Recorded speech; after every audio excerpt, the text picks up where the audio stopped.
Sections में जब हम बात करते हैं तो साइकोलॉजी सेशन हो चुका आपका? हो गया कि नहीं हुआ? तो साइकोलॉजी होने के बाद जनरली हमें लग रहा होगा कि we have sufficient information to be the part of the psychology test, but here something which is very important before appearing in the psychology test is, so in the present scenario it is my personal perception that the source of information for a student is multiple. Even they're getting information from their friends, their electronic medias.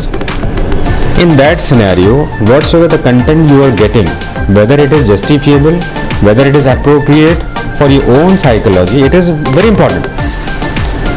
इसलिए मैंने इस round को बनाया है कि आपके पास अगर कुछ ऐसे डाउट्स आ रहे हैं कि मैं ये समझ तो गया हूँ लेकिन यहाँ पर मुझे लग रहा है कुछ कन्फ्लिक्ट, तो you please come and ask your questions. और मेरे पास अभी बहुत सारे इमेज हैं जिसके बेसिस पर मैं जो है आपको कुछ अपने सजेशंस को भी देने का काम करूँगा। So let's start with the candidates. Are you ready or not? Yes sir.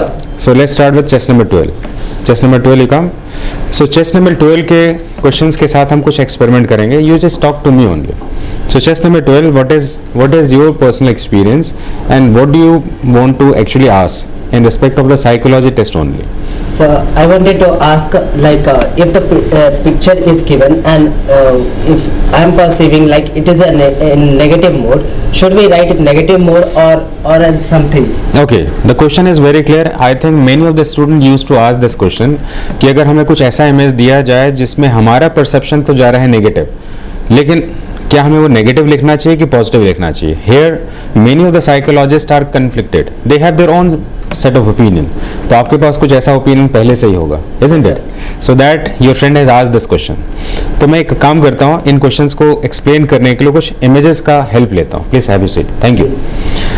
So let me take certain examples. तो इनके इमेज से let's take this example. Clear? तो आपको ये इमेज देखकर एक्चुअली कैसा लग रहा है? ये कुछ ऐसा ही इमेज है जैसा कि आपके फ्रेंड ने पूछा है क्वेश्चंस। क्लियर है?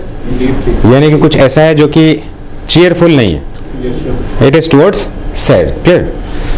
मैंने आपको ये बताया है कि कभी भी कोई ऐसा इमेज जिसमें कि इमेजेस कितने तरह के मैंने आपको बताया है? 4 different images.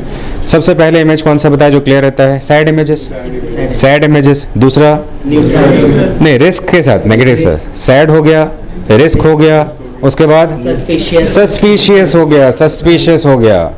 Suspicious means directly it is not perceived clearly. So when certain questions come in that category, let's take this example. क्या ये sad है? क्या हमें दिख रहा है clear said? Answer is no. क्या हमारे पास रिस्क दिख रहा है? No, sir. ये सस्पिशियस है। सस्पिशियस मतलब हाँ ना के बीच में।